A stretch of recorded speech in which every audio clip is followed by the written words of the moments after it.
পিতার কাছে যাব। পিতা আমি বলবো এই মানে আমি কি করে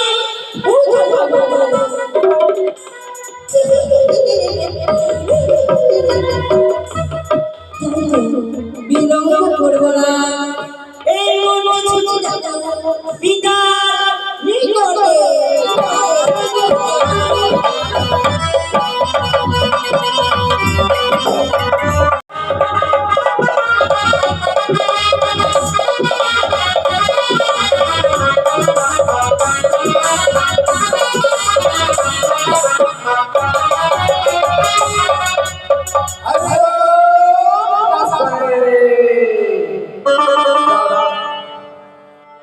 আমি হচ্ছি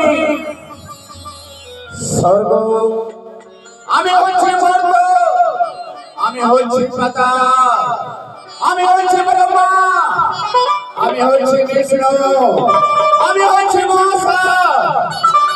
তাই আজকে অনেক বেলা হয়েছে, আমি এই মুহূর্তে আমি অবশ্যই আমি তপস্যায় বসবো।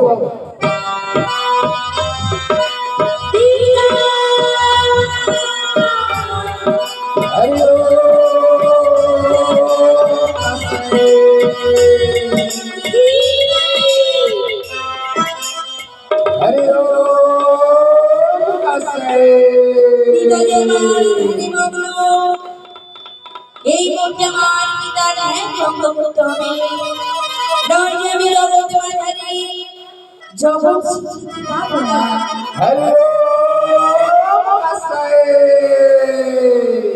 পিতা তুমি একবার দেখে দেখো, এসেছি তোমার কন্যা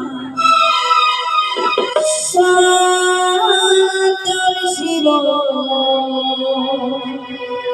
সুন্দরা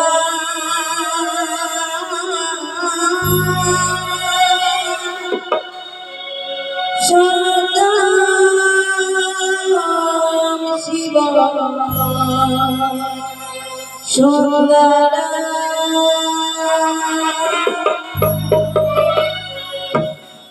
সদাম শিব সুন্দরা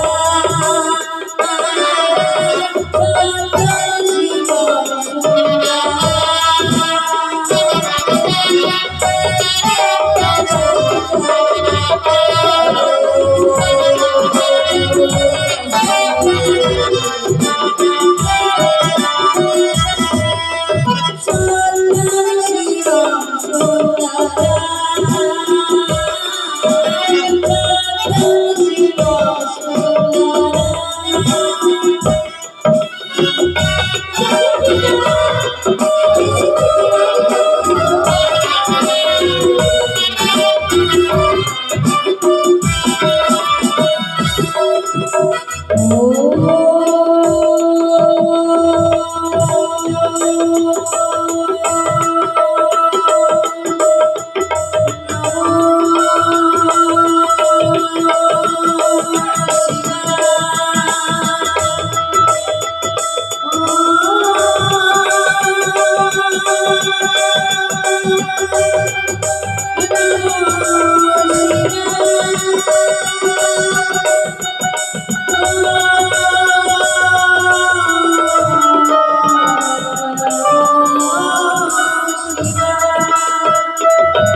কে আমার তপস্যায় ভঙ্গ করেছে তাকে আমি মারব না।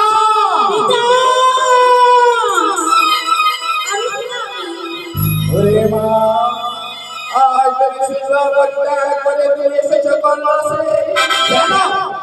কেন এসেছি জানো পিতা? কেন এসেছো মা? এই সর্বপুরে এমন একজন দেবী কি মর্ত ধরে খুঁজে পাই না, বলো না পিতা, আমি কি করে খুঁজে পাবো? আমার মনে দাও না। কি বললে রে মা? হ্যাঁ পিতা, আমার যে মনের বাসনা, আমি মর্ত ধামে জগৎ পূজিকা হব। ও, আমি বুঝতে পেরেছি রে মা, তুমি দেবদেব বলে জন্ম নিয়ে সকলে দেবতা পূজা পাই, তুমি পূজা পাই না তার জন্য তুমি আমার কাছে এসেছো। রে মা, তুমি যাবে ওই মর্ম ধামে, তুমি পূজার জন্য, কিন্তু তুমি জানো রে মা, পিতা, তুমি যদি এক জায়গায় ওই মর্ম ধামে যাও তাহলে তুমি পূজা পাবে না। তবে আমি কি করলে পুজোর স্বীকৃতি পাবো পিতা? তুমি কি করে পূজা পাবে? ওই সঙ্গে নিয়ে যাবে মর্ম ধামে, মর্ত ধামে ওই তুমি নেতাকে, দিদি নেতাকে হ্যাঁ, তুমি যদি ওই নেতাকে সংসার করে দিতে পারো মা ওই মর্ম ধামে, তাহলে তুমি নিশ্চয়ই পূজা পাবে। পিতা, তবে আমার প্রাণ করিয়া স্বীকার করো, আমি যেন দিদি নেতাকে নিয়ে গিয়ে পুজো দিতে পারি। তাহলে দাঁড়াও না, কোথায় নেতা? ও নেতা,